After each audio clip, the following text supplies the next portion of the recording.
दोस्तों, आज जो हम चैप्टर पढ़ने जा रहे हैं इसमें बिहार के नृत्य का झलक दिखता है। इस चैप्टर का नाम बिहार के नृत्य कला है, जो वर्णिका का चैप्टर नंबर 3 है। तो चलाइए शुरू करते हैं। नमस्कार दोस्तों, स्वागत है आपका इस वीडियो में। आज हम बात करेंगे बिहार की उस सांस्कृतिक धरोहर की जो केवल देखने की चीज नहीं बल्कि महसूस करने की चीज है। हाँ, हम बात कर रहे हैं बिहार की लोक नृत्य परंपरा की। बिहार में विभिन्न लोक नृत्यों की एक सजीव और समृद्ध परंपरा मिलती है। मिथिला और भोजपुर जैसे क्षेत्रों में प्रचलित लोक नृत्य हमारी संस्कृति की कलात्मकता और उत्सवशीलता का जीता जागता प्रमाण है।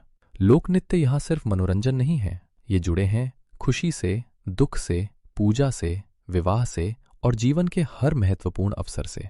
इतना ही नहीं, सैकड़ों वर्ष पहले विकसित हो चुका था। मिथिला के प्रसिद्ध संगीत शास्त्री ज्योतिरीश्वर ठाकुर और राजा शुभंकर ठाकुर के उल्लेख बताते हैं कि बिहार में 12वीं और 13वीं शताब्दी तक नृत्य और संगीत पर अनेक ग्रंथ लिखे जा चुके थे। इसका सीधा सा मतलब है, उस समय तक बिहार की धरती पर नृत्य के शास्त्रीय रूपों का पूर्ण विकास हो चुका था। बिहार के लोक नृत्यों की एक खास पहचान ये भी है कि ये नृत्य अक्सर कथामूलक, सामूहिक और नाटकीय होते हैं। इनमें सिर्फ नाच नहीं होता, बल्कि साथ साथ होता है गायन, वादन और अभिनय। शायद इसी कारण बिहार के लोक नृत्य सीधे दिल तक पहुंचते हैं। मिथिला के प्रमुख लोक नृत्य।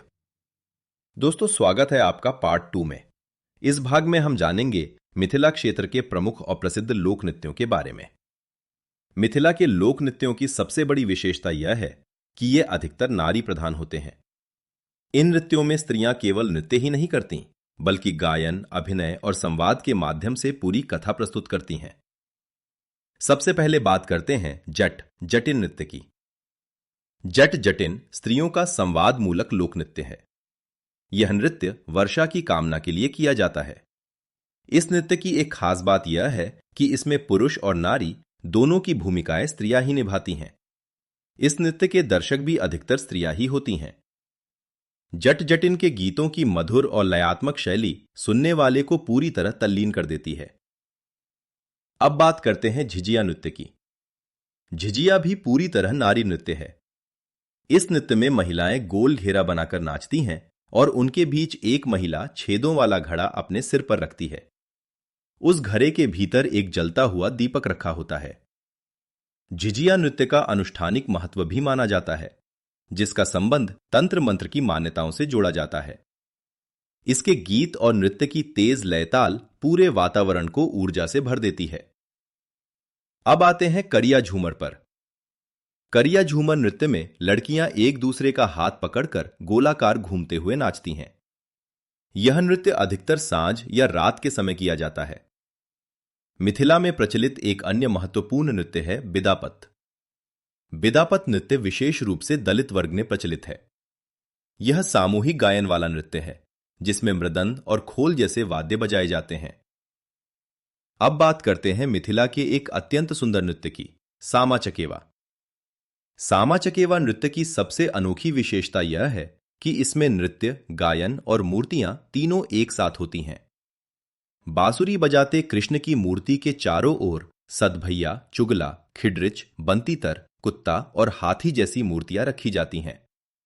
इन मूर्तियों के चारों ओर लड़कियां नाचती गाती हुई मानो महारास रचाती हैं। दोस्तों, स्वागत है आपका पार्ट 3 में। अब तक हमने जाना मिथिला के प्रमुख लोक नृत्यों के बारे में। इस भाग में हम चर्चा करेंगे बिहार के अन्य क्षेत्रों में प्रचलित कुछ महत्वपूर्ण लोक नृत्यों की। सबसे पहले बात करते हैं डोमकच, जिसे जलुआ भी कहा जाता है। डोमकच नृत्य लगभग पूरे बिहार में प्रचलित है। यह नृत्य पूरी तरह नारी प्रधान होता है। डोमकच नृत्य विशेष रूप से विवाह के अवसर पर किया जाता है। जिस दिन बारात जाती है, उस दिन की रात दूल्हे के घर स्त्रियां डोमकच करती हैं। इस नृत्य में पुरुषों का प्रवेश निषिद्ध होता है, जिससे स्त्रियों की उन्मुक्तता पूरी तरह प्रकट हो जाती है। डोमकच में ढोलक का प्रयोग होता है। कई बार ढोलक को कमर में बांधकर नाचते हुए बजाया जाता है। अब बात करते हैं झिंझिर लोक नृत्य की। झिंझिर नृत्य मुख्य रूप से बाढ़ प्रभावित क्षेत्रों में प्रचलित है। बाढ़ के दिनों में चांदनी रात में पुरुष और स्त्रियां नाव पर गायन और नृत्य करते हैं। यह नृत्य कठिन परिस्थितियों में भी जीवन का आनंद खोज लेने की भावना को दर्शाता है। अब चलते हैं खेलड़ी नृत्य की ओर। खेलड़ी नृत्य मगध क्षेत्र, विशेषकर गया और नवादा जिले से संबंधित रहा है। यह एक पेशेवर नृत्य था। नाचने गाने वाली एक विशेष जाति की स्त्रियां विवाह जैसे मांगलिक अवसरों पर बुलाई जाती थीं। 10 से 15 स्त्रियों का पंक्तिबद्ध समूह नाचते हुए गीत और कभी कभी गालियां भी गाता था। खेलड़ी नृत्य में विभिन्न प्रकार के बाजों का प्रयोग होता था। दुर्भाग्य से आज यह नृत्य लगभग लुप्त हो चुका है। खेलड़ी नृत्य हमें यह याद दिलाता है कि लोक संस्कृति को संरक्षित करना कितना आवश्यक है। दोस्तों, यह था पार्ट 3, बिहार के अन्य लोक नृत्य।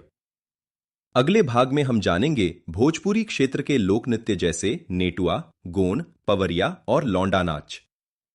मिलते हैं पार्ट 4 में। अब तक हमने मिथिला और बिहार के अन्य क्षेत्रों के लोक नृत्यों के बारे में जाना। इस भाग में हम चर्चा करेंगे भोजपुरी क्षेत्र के लोक नृत्यों की, जो अपनी अलग पहचान और अनोखी शैली के लिए प्रसिद्ध हैं। भोजपुर, भभुआ, रोहतास, बक्सर और छपरा जैसे जिलों में कई लोक नृत्य प्राचीन काल से प्रचलित रहे हैं। इनमें प्रमुख हैं नेटुआ, गोंड, पवरिया और लौंडा नाच।